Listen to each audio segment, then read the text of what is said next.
Nous sommes tous des jeunes filles. Comment le sommes-nous devenus? Est-ce que notre système scolaire y a contribué?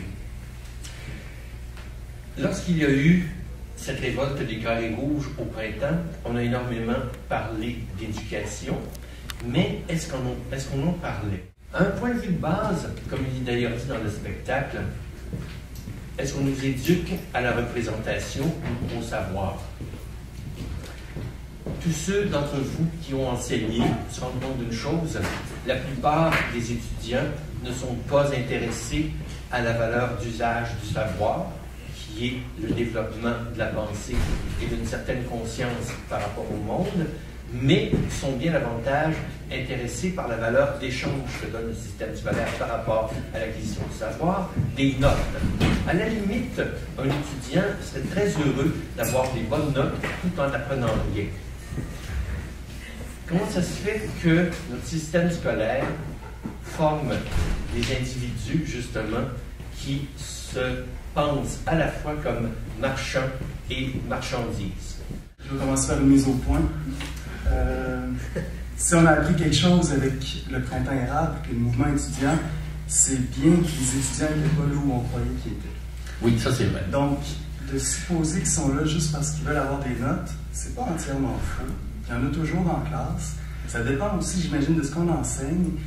Mais s'il y a quelque chose qu'on a appris, c'est bien qu'il y a un désir collectif de s'éduquer, d'aller à l'école, sans qu'on sache nécessairement exactement à quoi ça correspond, mais qu'on ne peut pas présupposer que tous les étudiants veulent devenir des jeunes filles standardisées avec un diplôme qui va leur rapporter. C'est vraiment important de commencer avec ça, parce que sinon, on va perdre de vue complètement la leçon qui nous a été servie. Oui, parce que c'est quand même une intro de provocation que j'ai faite. Bon, mais ça s'entend bien. À une ambition modeste, je voudrais dire que je parle pas comme spécialiste en rien des questions d'enseignement, de pédagogie, mais au nom juste de l'expérience du livre que je viens d'écrire et qui s'appelle Grande École, et dont le but est vraiment pas d'élaborer une théorie de l'enseignement, mais de matérialiser, et donc sous forme de récit, de raconter l'espace des possibles dans lequel je suis devenu artiste. Pour tout de suite faire un lien avec la pièce qu'on vient de voir, ce que je trouve peut-être intéressant de souligner, c'est que l'école d'art, c'est à la fois le lieu où on fabrique des jeunes filles, c'est-à-dire le lieu où on est, on apprend à se singulariser et à faire de soi quelque chose, alors pour peut-être correspondre au titre du panel, quelque chose à vendre, mais je pense que c'est tout autant l'endroit où se fabrique l'antidote à la jeune fille. Donc, je pense qu'un antidote possible, en tout cas à mes yeux, la manière dont je fonctionne, c'est justement la manière dont j'ai travaillé avec le livre, Grande École, c'est de faire disparaître mon jeu, enfin, c'est-à-dire que mon jeu de jeune fille est celui qui prend la parole, celui qui raconte l'histoire, mais quasiment dans tous les fragments, il laisse la place au nous très vite. Peut-être juste pour partir avec la pièce, l'impact que la pièce a, la marchandise, c'est comme un mot qui fait horreur. Hein, le mot, il sert à ça, on dirait, on ne veut surtout pas devenir des marchandises, les humains, il ne faut surtout pas qu'on devienne des marchandises. C'est là où c'est intéressant d'avoir quelqu'un qui a traversé le parcours des écoles d'art, parce que c'est le genre de choses qu'on apprend avec lesquelles on apprend à jongler. Parce qu'à quelque part, on finit tous par l'être un peu une marchandise. Et ça, c'est quelque chose qui me semble important. Si on veut sortir d'un système qui nous dirige nécessairement vers le devenir marchandise, ben, j'imagine qu'il va aussi falloir qu'à quelque part, il y ait des volontés qui nous amènent dans une direction opposée. C'est pas juste en se retirant du circuit du devenir marchandise qu'on devient autre chose que des marchandises. C'est quand même une chose qui est paradoxale dans le spectacle. En tout cas, dans mon expérience de spectateur ce soir, j'ai accepté de les suivre comme maîtres, non pas pour ultimement devenir un obéissant, mais avec la confiance qu'on allait m'apprendre quelque chose qui allait me rendre libre, c'est-à-dire capable de faire des choix plus éclairés. J'aimerais rebondir sur une affirmation. C'est une des premières de la pièce quand ça dit « La jeune fille n'apprend rien, elle n'est pas là pour ça ». Clément aussi, ça nous a questionné, en fait, qu'est-ce que c'est cette idée-là que la jeune fille n'est pas là pour apprendre? Elle est là pourquoi là-bas? Elle est peut-être là pour justement imposer son institution à elle, ou en tout cas imposer son régime à elle, qui n'est pas un régime d'apprentissage, qui n'est pas un régime on s'ouvre à quelque chose dont on ne connaît pas nécessairement la teneur, un être ensemble à construire. La jeune fille a l'air d'imposer ses codes, puis comme il est dit quelque part dans le livre, la jeune fille est à l'aise là où le spectacle triomphe. Sa beauté est une espèce de pouvoir exécutif qui est compris de tous. Puis c'est un pouvoir qui est effectivement terrifiant, parce qu'il est effectif, il est réel.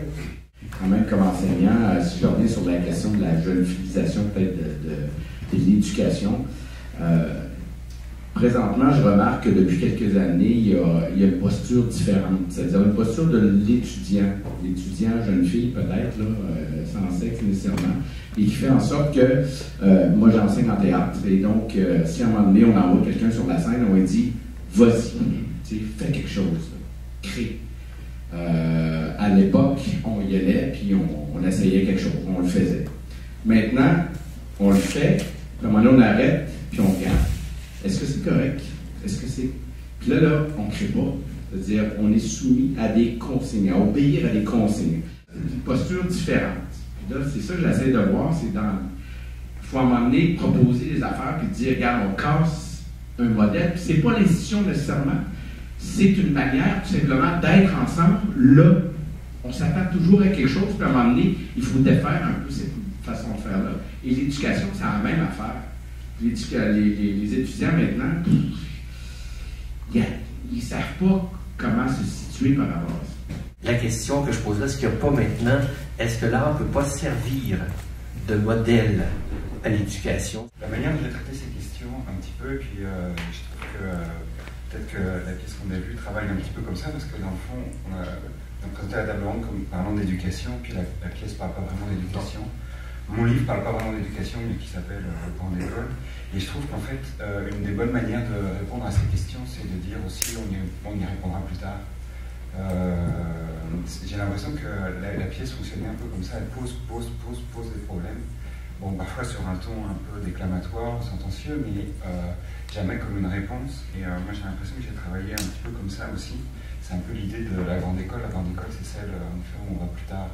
L'équipe du spectacle, est-ce que vous pouvez nous parler de la genèse de l'œuvre, de votre rencontre avec ce texte-là, avec cette réflexion-là? Comment l'avez-vous, comment justement transformer une réflexion philosophique en œuvre d'art? En fait, ça a commencé comme n'importe qui. Ça a commencé par une lecture, trouver un livre, en faire la lecture et dire oh là là, j'aurais eu le goût de dire ça. Et ce qu'on a fait, en fait, je pense que c'est vraiment juste ça, c'est de dire, bon, on a le goût de dire ça, on n'a pas le goût de dire autre chose, on n'a pas nécessairement envie, à la limite ça va joindre nous, on n'a pas envie d'avoir notre propre parole, on a envie de porter vraiment celle-là, et à la limite de la compléter à notre façon, puis en plus, les écrits sont proposés comme des écrits anonymes, comme quelque chose qui peut être diffusé sans droit, sans propriété intellectuelle. Donc c'était un peu ce jeu-là. Puis donc nous on l'a complété sur scène dans un médium un peu différent de l'écriture. Et donc voilà pour la genèse, disons, par rapport à. Ouais, c'est ça. Après ça, moi je suis très d'accord avec ce que j'ai oublié ton prénom, pardon. Clément. Donc, avec Clément, il dit, c'est difficile de dire qu'est-ce qu'on a voulu dire, parce qu'en fait, si on avait pu le dire comme ça, avec un micro et des mots, mais je pense, moi, je l'aurais dit comme ça, avec des micros et des mots, parce que ça aurait été beaucoup plus simple que de faire tout ça. Et donc, on veut justement, comme on dit, on parle de trash théorie, on veut critiquer l'idée de doctrine, l'idée d'endoctrinement, l'idée d'avoir, même l'idée de discours peut-être aussi. En même temps, on veut en créer un autre, mais on veut que ce soit une nouvelle forme de discours, donc un discours qui laisse à penser, un discours qui permet d'apprendre à travers le discours. Et donc, c'est un petit peu ça qu'on a proposé. On a essayé de rentrer là-dedans, d'affirmer plein de choses et en même temps d'arrêter à chaque fois tout ce qu'on affirme, puis de laisser la place à la réflexion. Probablement que c'est de ça qu'on parle encore une fois, puis moi je parle de notre expérience, peut-être à toi Laurence et moi, à plein de discussions qu'on a eues, à dire ce texte-là, à pas le jouer, à pas être capable d'être sur scène comme on est dans la vie. C'est ce combat-là dont on parle, ce combat-là contre la représentation, puis comment arriver des fois à disparaître et à juste parler et à pas vouloir gagner la joute, à pas vouloir organiser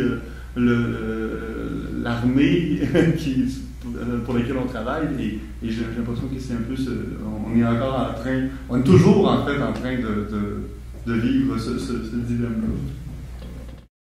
Je vous remercie beaucoup de votre participation. Je vous remercie d'être demeuré avec nous.